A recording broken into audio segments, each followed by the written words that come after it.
예, 김대현 선생입니다.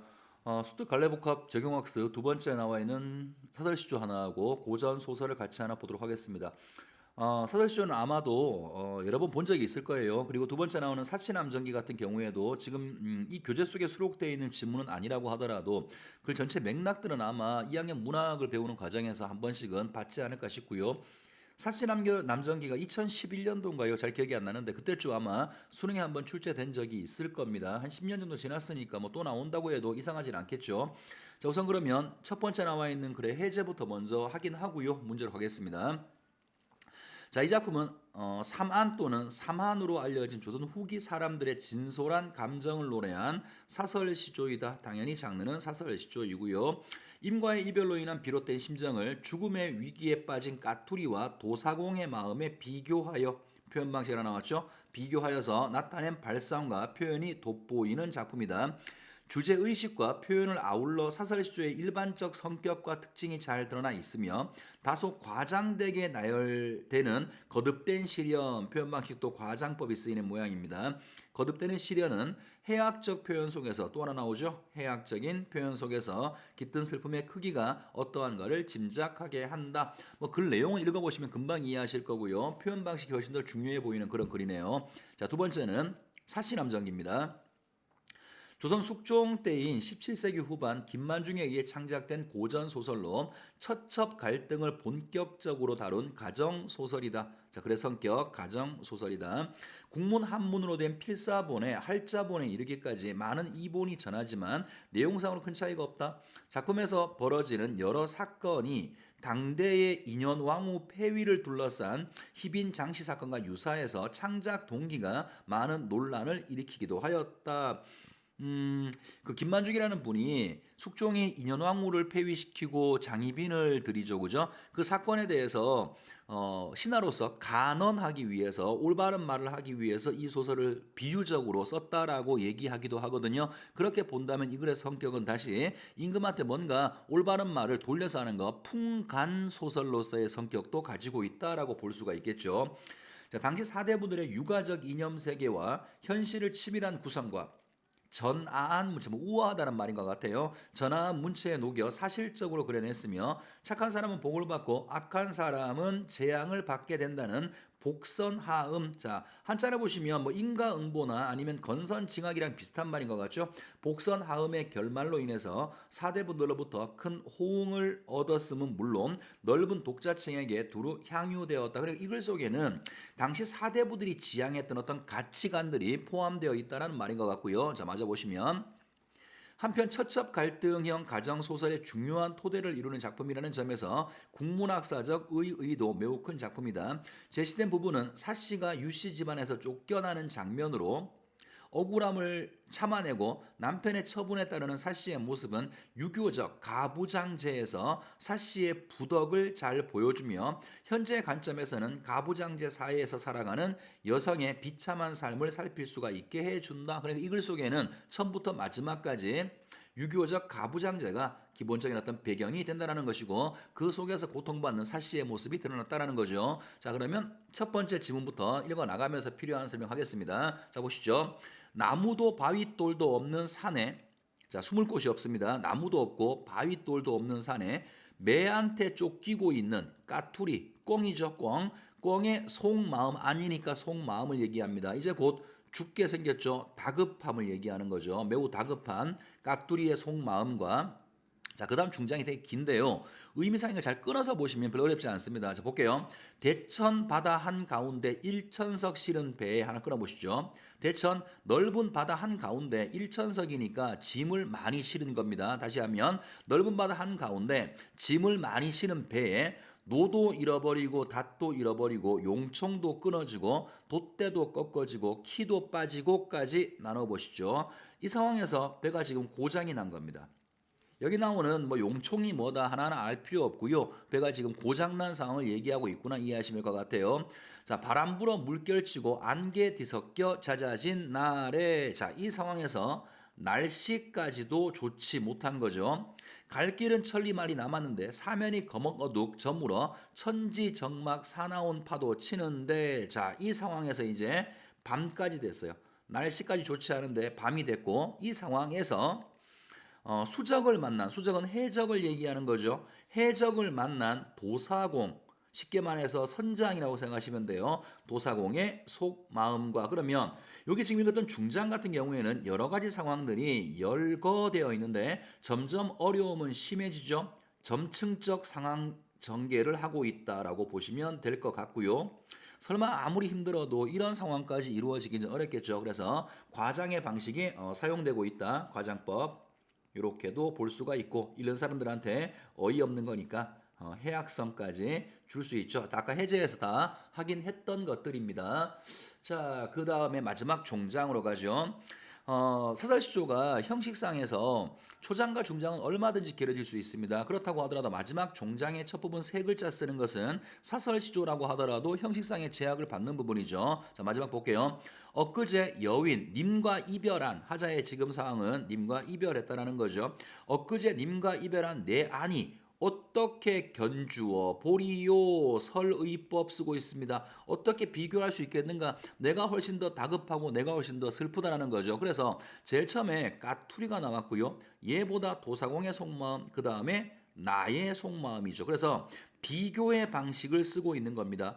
비교의 방식을 통해서 님과 이별한 하자의 슬픔 혹은 다급함 이런 것들을 강조하고 있다고 볼 수 있겠죠. 다시 표현해 볼게요. 비교의 방식을 통해서 화자의 정서, 님과 이별한 슬픔을 강조하고 있는 그런 글입니다. 자, 뭐 첫 번째 글은 이거 말고는 특별하게 더 설명할 게 없어 보이네요. 자, 이제 그 다음에 사씨 남전기로 가죠. 자, 지금 상황은 아까 우리 해제에서 봤던 것처럼 한 집안의 본 부인이었던 사씨가 첩으로 들어온 교씨의 어떤 계략에 휘말려서 누명을 쓰게 되고 그래서 집에서 쫓겨나게 되는 장면부터 보시게 될 겁니다. 자, 읽어볼게요.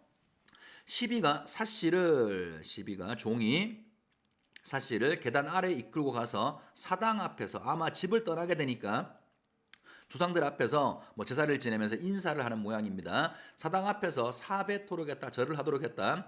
사씨가 하직 인사를 하고 문을 나서는데 모인 친지들이 문 밖에서 작별을 했다. 모두가 눈물을 흘리면서 부인께서 기체 보증하세요. 다른 날 서로 만나기를 바랍니다. 라고 말할 뿐이었다. 사씨가 감사해하면서 말했다. 제인을 위해서 멀리까지 나와 송별해 주시니 감격스럽게 그지 없습니다. 하지만 어찌 다시 만날 수 있기를 바라겠습니까? 자, 상황에 대해서 절망적으로 인식을 하고 있죠. 이날을 잘 보살펴 주시기만 하면 간절히 바랄 뿐입니다. 이날은 누구냐면요. 사씨의 아들이에요. 어린 아들만 잘 부탁을 한다라고 말을 하고 있고요. 자, 다음 장면. 유모가 이날을 안고 자 이제 어린 아들도 왔는 모양이죠. 이날을 안고 통곡하는데 사씨가 이나의 머리를 쓰다듬으며 말했다.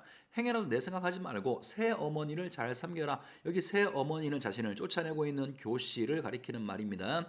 그러니까 이런 거잖아요. 딱 그냥 봐도 분명히 사씨도 교씨의 계략 때문에 쫓겨난다는 걸 알고 있음에도 불구하고 그 교씨를 나쁘게 말하지 않죠. 그죠? 인물의 캐릭터가 매우 부덕이 넘쳐나고 현명하고 동시에 또 선한 인물로 그려지고 있는 겁니다. 자기 아들한테 나는 떠나지만 새어머니를 잘 섬기라고 말해주고 있고 자 언제 너와 다시 만날까 또 역시 절망적인 인식이죠. 탄식하면서 말했다. 둥지가 기울었는데 알이 온전할 수 없는 법이니 아마 비유하는 말 같죠. 둥지는 아마 사씨를 가리키는 것 같고요. 알은 이날을 가리키는 것 같죠. 그래서 다시 풀어보면 어미가 이 모양이 되었는데 자식이 편할 수 있겠느냐 이런 말인 것 같아요. 자, 어찌 네가 여기 머물기를 바랄까? 나의 제약이 매우 무거워 너에게까지 화가 미쳤구나. 그저 바라노니 다음 생에 다시 모자가 되어서 이번 생에 못다한 인연을 잊자꾸나. 자, 이별의 상황에서 다시 만날 희망이 없다라고 말하고 있네요. 계속 절망적인 인식입니다.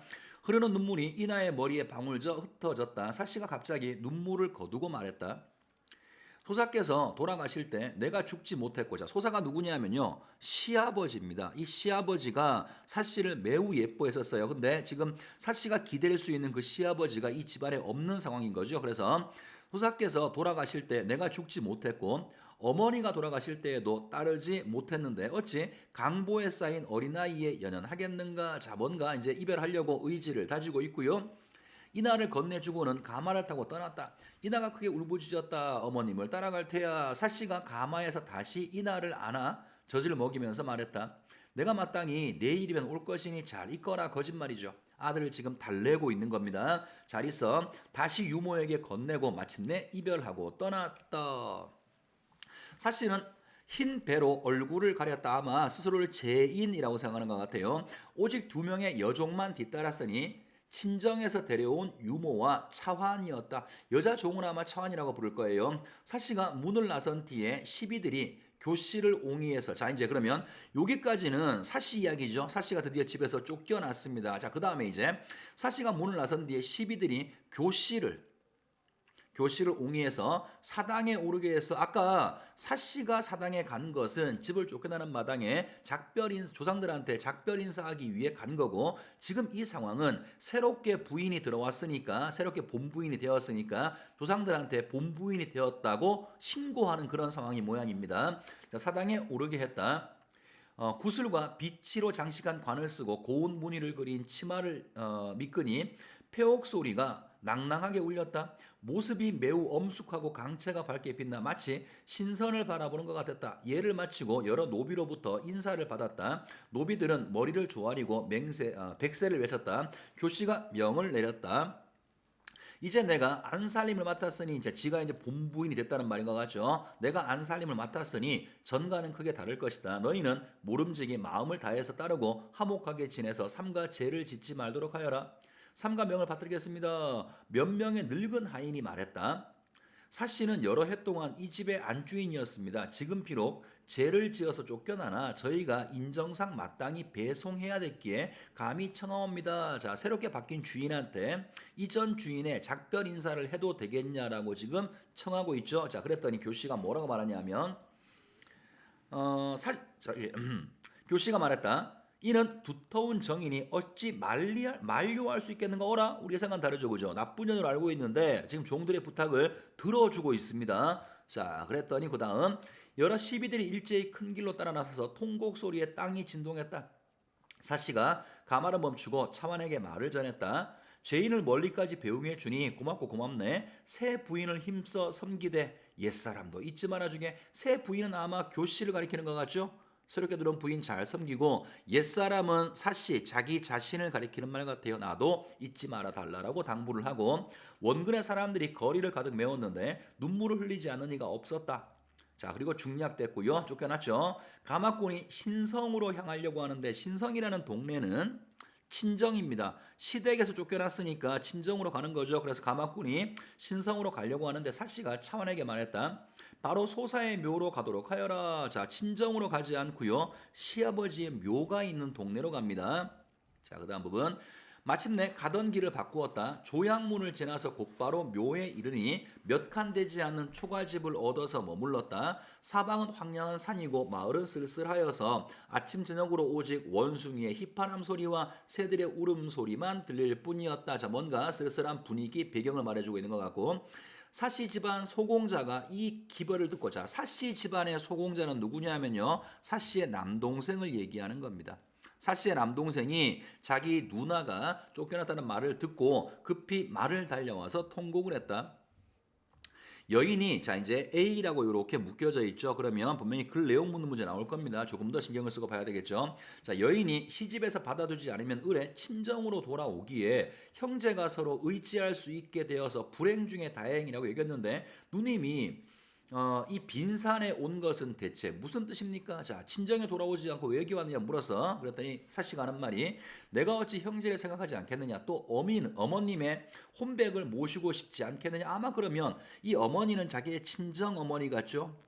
친정 어머니도 돌아가신 모양이에요. 그래서 이렇게 말하는 거지. 나도 왜 친정으로 가고 싶지 않겠느냐. 다만 생각건데 일단 친정으로 돌아가면 유씨 집안과는 영원한 이별이 될 것이야. 또 나는 본디 턱걸만큼의 제약도 없고, 한림 또한, 한림은 자신의 남편을 얘기하는 거죠. 한림 또한 현명한 군자니 비록 한때의 모함에 미혹될지라도 뒷날 뉘우치는 마음이 어찌 없겠느냐. 서로 한림이 나를 영원히 버린다고 할지라도 일찍 돌아가신 소사께 후대를 받았으니, 자, 뭔가 대접을 잘 받았으니 소사의 묘 아래 늙어 죽는 것이 나의 바람이야. 아우는 이상하게 생각하지 말아라. 자, 이제 이거 보면 아까 우리가 해제에서 봤던 것처럼 봉건적 가치관 속에서 유교적 덕목을 보여주고 있죠. 비록 쫓겨났지만 이 집안의 귀신으로서 그런 말 많이 들어보지 그지? 시집을 가면 시댁의 귀신이 된다고 하죠. 결코 동의하지 않는 말이긴 합니다만 어쨌든 이 시대의 가치관으로 본다 그러면 난 이 집안에 시집 와서 이 집안에 귀신된 사람이니까 남편한테 버림받았다고 하더라도 이 집안을 떠나지 않겠다라고 하는 그러한 모습을 보여주고 있는 것 같아요. 자, 그다음 갑니다. 사공자는 자 누구 다시 사씨의 남동생을 이렇게 불렀죠. 사공자는 다시 부탁해야 소용없는 줄 알고 즉시 집으로 돌아가서 사내종 한 명과 시비 한 명을 보냈다. 사씨가 말했다. 우리 집에 본디 하인이 별로 없는데 여기에 하인 둘을 둬봐야 어디에 쓰겠는가. 늙은 사내종만 머물러 문을 지키게 하고 시비는 즉시 돌려 보냈다. 이 땅은 유씨 족속이 모이는 곳으로. 자, 이 땅 어디 아마 그 시아버지의 묘가 있는 그 동네겠죠. 그 동네는 유씨 족속이 모이는 곳으로 하인들이 거주했다. 그러니까 사씨처럼 지체가 높은 사람이 있는 그런 동네가 아니라는 것 같아요. 하인들이 주로 거주했다. 사씨가 온 것을 보고 무난하여 존경하지 않는 사람이 없어서 가진 것이 있고 없고 간에 서로 도우니 좋기 의지가 되었다. 사씨는 길쌈에 뛰어나서 품을 팔아서 옷도 만들고 옷감도 짜며 생활을 했다. 게다가 몸에 지니고 온 약간의 장신구가 있어서 진주와 폐물 등을 내다 팔아서 부족한데 보태니 고초가 심하기는 해도 자 사는 게 되게 힘들기는 했어도 세월을 보낼 수가 있었다. 자, 이 무렵 교씨는 장면이 바뀌네요. 사씨가 신성의 친정으로 돌아가지 않고 곧바로 유씨 집안의 묘로 갔다는 말을 듣고 이것은 분명히 쫓겨난 부인임을 자처하지 않으려는 것이다 라고 생각하면서 한림에게 말했다. 자, 불만을 토로합니다. 사씨는 더러운 행실로 조상들께 죄를 짓고서 어찌 감히 유씨 집안의 묘 아래 머무나요. 이미 쫓겨난 디인이 행인과 같아서 나랑 관계없는 사람이라서 동서남북 어디든 마음대로 머물 수가 있어. 게다가 그 땅은 비단 유씨 집안 사람들뿐 아니라 다른 사람도 여기서 자꾸 유씨가 나오는데요. 유씨 집안이 지금 이 남자 이름이 유한림이죠. 자기 집안이에요. 그러니까 우리 집안 사람들뿐 아니라 다른 사람들도 거처하는 곳이니 어찌 금할 수가 있겠소? 내가 거기 사는 것을 금할 수가 없다라고 교씨가 원했던 대답을 해주고 있지 않은 거죠. 그래서 교씨가 기뻐하지 않았다. 여기까지 지문이 나왔습니다. 사실함정리가 굉장히 긴 글이기도 하고요. 내용 전개가 좀 복잡하기도 해요. 그래서 이거 말고 다른 부분이 나오면 조금 좀 혼란스럽기도 할 텐데 여기 지금 나와 있는 부분은 굉장히 단순한 지문이 하나 나온 것 같습니다. 자, 그러면 문제로 가볼게요. 1번 가에 대한 설명이다. 옳지 않은 거. 1번 기역과 니은의 정서와 디귿이 느끼는 정서를 비교하여 까투리, 사공, 앤드 나의 정서를 비교하여 표현하고 있다. 1번 아까 봤었죠? 자, 2번 갑니다. 기역과 니은은 모두 극한의 상황에서 비롯되는 절망을 느끼고 있어. 그렇죠. 설명이 필요하겠어요? 필요 없겠죠? 자, 2번 갑니다. 3번 갑니다. 니은은 감당하기 힘든 일을 잇따라 맡고 있다는 점에서 기역과 차이를 보여. 자, 기역은 지금 매한테 쫓기는 하나의 상황만 나왔습니다만 니은은 큰 바다 한가운데 짐 많이 실었고 고장이 났고 해적을 만났고 연쇄적으로 이야기가 나오죠. 3번도 맞는 얘기네요. 자, 4번은 디귿은 자신에게 필요한 대상을 상실했다는 점에서 자 뭐를 상실했죠? 아까 뭐도 잃고 배가 고장난 상황 얘기하고 있는 거죠. 자 뭐든 이렇게 다 잃어버렸다는 점에서 니은과 유사한 상황에 빠져 있다. 그냥 내가 앞뒤를 바꿔서 얘기했네요. 그죠? 나는 지금 님과 이별하고 있는 거죠. 디귿은 나니까 상실했어. 대상을 상실해서 님과 이별했다라는 점에서 여러 가지 어떤 그 배에 쓰이는 장치들이 고장났어. 그런 상황에 놓여 있는 니은과 비슷하다고 말할 수 있겠죠. 자, 그다음 5번 갑니다. 디귿은 님과 같은 존재보다가는 더 유리한 조건에 있다는 사실로부터 더 유리한 조건이 있다고요. 무슨 소리예요? 디귿의 마지막을 보면 어떻게 비교할 수 있겠는가? 내가 훨씬 더 심하다라고 말하고 있는 거죠. 유리한 조건이라고 말할 수가 없고 위안을 얻고 있는 것도 아닙니다. 비교를 통해서 내 상황이 더 심한 상황이다. 더 슬픈 상황이다. 이것을 강조하고 있는 것이니까 위안을 받는다는 것도 옳지 않죠. 답은 5번이 정답입니다. 자, 넘어갈게요. 2번 나의 내용에 대한 이해다. 옳지 않은 걸 적절한 걸 골라봐라. 1번 사씨는 아들인 이나를 데려가려고 하지만 데려가려고 하지 않습니다. 그 다음 2번 사씨는 이나와 이별하면 다시 시집으로 돌아와 이나와 만날 것을 확신한다. 뭔 소리예요? 다음 세상에 만나면 이렇게 말하죠. 그 다음에 3번 교씨는 사씨가 시집에 떠날 때 하인들이 배웅의 예를 할 수 있도록 허락했죠. 우리 예상과는 조금 다른 부분이었어요. 그죠? 허락을 합니다. 답은 3번이고요. 4번은 사공자는 누구? 사씨의 남동생. 사공자는 사씨를 위로하며 오케이 유씨 집안으로 다시 돌아가라고 지속적으로 아니죠. 한 번 얘기하고 자기 누나의 성품을 알기 때문에 한 번 얘기하고 다시는 권하지 않습니다. 자, 5번 한림은 사씨가 유씨 집안에 묘가 있는 곳으로 간다는 사실을 교씨에게 듣고 분노하는 게 아니라 우리가 막을 수 없다라고 말하죠. 자, 답은 3번이 정답이네요. 문제 굉장히 쉽고요. 자, 3번. 가와 A를 관련지어 이해했다. 가장 적절한 거 1번부터 갑니다. 가에 나무도 바윗돌도 없는은 대상의 결백함을 강조한 표현이라는 점에서 뭔 소리예요? 나무도 바윗돌도 없는이라고 하는 건 숨을 곳이 없어 되게 다급한 상황을 얘기하는 거죠. 이거하고 결백하고는 아무런 관련성이 없죠. 더 읽지도 맙시다. 자, 그 다음에 2번 갑니다. 가의 매나 수적은 특정 대상에게 두려움과 적대감을 유발하는 존재라는 점에서 오케이 이건 맞죠? A의 사씨에 있어서 한때 모함이나 미혹된 한림과 유사한 역할. 자, 한때의 모함에 미혹돼서 모함 이런 모함에 미혹된 한림. 자, 그러면 뭔가 속임수에 속아 넘어간 한림이죠, 그죠? 그러니까 이 한림은 적어도 적대시되는 대상이 아니죠. 만약에 이 한림 대신에 교시라고 이 부분에 들어갔다면 우리가 한번 생각해봐야 될 문제지만 한림은 속아 넘어간 단순한 어리석은 자에 불과한 것이지 매나 혹은 수적처럼 사씨를 괴롭히는 존재라고 볼 수는 없으니까 2번은 옳지 않은 겁니다. 자, 3번으로 갈게요. 가에 대천받아 한가운데는 본인의 의지와 무관하게 가야만 하는 공간이라는 점에서 A의 사씨에 있어서 빈산과 유사해. 자, 빈산은요 집으로 안 돌아가고 사씨의 의지에 따라갔죠. 그러니까 의지와 무관하다는 말은 옳지 않죠. 4번은 가의 노다 돛대는 도사공이 의지할 수 있는 대상이지만 오케이 필요한 거지만 현재 부재한다는 점에서 오케이 고정해서 없어요. A의 사씨가 생각하는 소사와 유사의 소사는 살아있을 때 사씨를 매우 아꼈던 사람이라고 그랬죠. 그죠? 의지할 수 있는 사람이지만 지금은 죽고 없는 거니까 답은 4번이 정답이 되겠네요. 자, 5번은 가에서 엊그제 임을 여윈 상황은 하자에게 잘못을 뉘우치게 하는 계기로 작용하고 있어. 자, 가의 하자가 이별이 자신 때문에 그렇다라고 잘못을 얘기하고 있나요? 이건 전혀 글 속에 나오는 바가 없죠. 답은 4번 말고는 할 게 없습니다. 자, 넘어가서 네 번째 문제. 자, 보기를 참고해서 A, 2에 대해 평가했다. 적절치 않은 것을 골라봐라.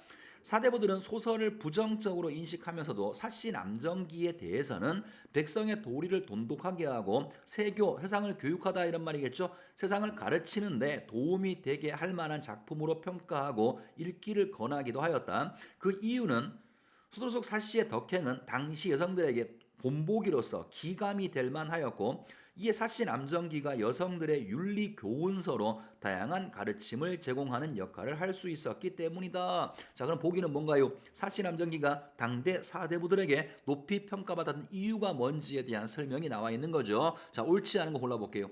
1번 억울함을 당하는 상황 속에서도 남편의 결정을 수용하고 따라야 한다는 교훈을 주어서 여성이 해야 될 일 중에서 남편의 견해에 반박하지 않고 수용하는 모습 당대 여성들이 해야 될 일이라고 생각했던 모양이죠. 자, 2번은 어떤 경제적 형편에도 이웃과 서로 돕고 의지하며 살아야 한다는 윤리를 제시하고 있어. 자, 맞죠? 이유는 뭐 읽을 것도 없이 그 부분 보시면 동네 사람들하고 잘 지냈다고 나와 있죠. 3번은 여성으로서 가정생활에 필요한 재주, 바느질 같은 거 당대 여성들이 갖춰야 될 기본적인 어떤 덕목이었죠.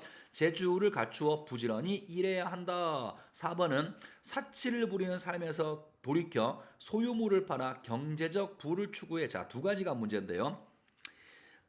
사씨가 이전에 사치를 부리는 삶을 살던 사람인가요? 일단 이거 아니에요. 그죠? 그 다음 두 번째는 폐물을 팔아서 목적이 먹고 살기 위해 판 거죠. 경제적 부를 추구하기 위한 것이 아니라 당장의 생활을 위해서 가지고 있던 폐물을 판 거니까 4번은 해석을 잘못한 거고요. 자, 마지막 5번은 고난과 시련이 닥쳐와도 그것을 참고 견뎌내면서 살아가는 모습에서 여성들한테 기감이 되고 있어.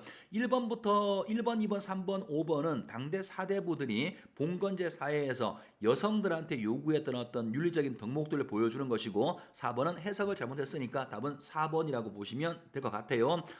자, 한 문제 더 있네요. 5번 갑니다. 보기를 바탕으로 나를 감상했다. 옳지 않은 것을 골라봐라. 자, 요거는 그 사씨남정기의 다른 부분인데요. 어떤 부분이냐면 사씨가 다 좋은데 문제가 뭐냐면 아이가 없어요.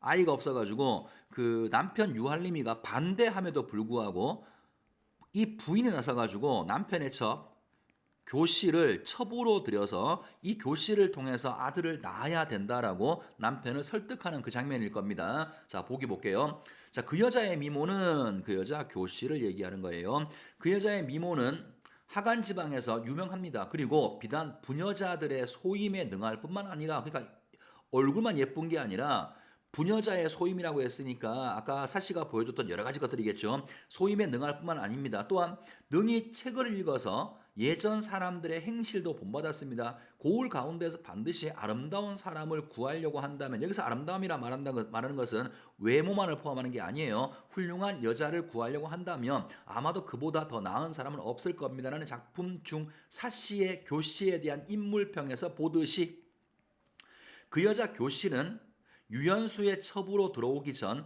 명성이 자자하던 참한 여자였다. 그런 교씨가 그토록 사악한 여인으로 변하게 된 까닭은 자신이 유연수 가문의 첩으로 들어온 이유를 너무도 잘 알고 있었기 때문이다. 교씨는 아들을 낳아서 가문을 잇게 하는 소임을 다하려고 첩으로 들어왔으나 정실의 자리에 오르려는 욕망을 위해서 사씨와 갈등을 일으켜서 사씨를 몰아내는 악행을 서슴지 않게 됐다. 가부장적 가족 제도의 비극은 사씨라는 현숙한 여인의 삶을 비참하게 만드는 데에만 그치지 않았으며 그런 가족 제도에서 살아남기 위해서 교씨도 물불을 안 가리는 사악한 인간이 되어갔던 것이다. 중세 사회의 부녀자들이 몸담고 있던 가부장적 가족 제도의 현실은 이토록 엄혹한 것이다. 그래서 조금 관점을 다르게 한 거죠. 가부장적 가족 제도에서 희생된 사람이 사씨뿐 아니라 교씨가 악인으로 변하게 된 것도 결과적으로 이런 사회적인 제도 때문이라는 것이 보기의 설명 같아요. 자, 그럼 옳지 않은 거 골라봐야죠. 해보겠습니다. 1번. 교씨의 모습이 매우 엄숙하고 강체가 밝게 빛나는 것은 기존의 미모와 명성에 대해진 안주인으로서의 권위를 외형적으로 나타내고 있다. 그렇죠. 참, 사당에 가서 인사를 할 때 잘 차려입고 갔을 때 이런 모습으로 묘사하고 있죠. 그죠? 매우 엄숙해 보이고 강체가 밝게 빛나 안주인으로 새롭게 등장한 안주인으로서의 어떤 권위를 외형적으로 표현한 것일 수 있을 것 같고요. 자, 2번은 교씨가 시비들의 옹의를 받아서 사당에 오르게 된 것은 유씨 가문에 들어와서 가문을 잇게 하는 첩으로서의 소임에 충실한 아니죠. 첩으로서의 소임을 벗어나서 정실 부인이 되려고 하는 욕망을 보여주는 것이고 결과적으로 일시적이지만 그 욕망을 달성하게 되는 장면을 보여주게 되는 거니까 답은 2번이고요. 자, 3번 더 볼게요. 교씨가 하인들에게 이제 내가 안살림을 맡았다라고 선언하는 것은 정실의 자리에 오르고 싶었던 자신의 욕망을 실현하게 된 모습이죠. 이제 내가 이 집의 첫째 부인이라고 지금 공표하는 것이니까요. 자, 4번은 사씨가 남편에게 쫓겨난 뒤에도 유씨 집안의 묘 가까이에서 초라하게 생활하는 모습에서 중세사회의 가부장적 가족 속에서 살아갔던 여인의 비극적인 삶의 단면을 보여줄 수 있어 설명이 더 필요 없겠죠. 자, 5번은 사씨가 친정으로 향하지 않은 일을 두고 교씨가 쫓겨난 부인임을 자처하지 않으려는 것이라고 판단한 것에서 사씨에 대한 교씨의 갈등이 여전히 지속되고 있음. 자, 쫓겨났음에도 불구하고 자기 집안에 발을 걸치고 있는 걸 꼴보기 싫어하는 거죠. 갈등이 더 이어질 거라는 걸 암시적으로 보여주는 부분 같아요. 저렇게 해서 조금 지문이 길어서 한참 읽긴 했습니다만 여기 나와 있는 지문 자체는 별로 어렵지는 않네요. 어쨌든 간에 잘 정리해 보시고요. 끝날 때마다 항상 하는 말입니다만 쉬운 지문들을 쉽게 생각하시면 안 돼요. 쉬운 것들 우리가 지금 보고 있는 수능 특강은 절대 문제가 어렵지 않습니다. 그냥 개념을 잡는 책이기 때문에 문제가 쉽다고 나는 잘 풀어 과신하지 말고 하나하나 분석해서 쉬운 내용부터 정확하게 머릿속에 조금씩 집어넣는 그런 자세가 필요한 것 같아요. 자, 수고 많았고 다음 시간에 만나겠습니다.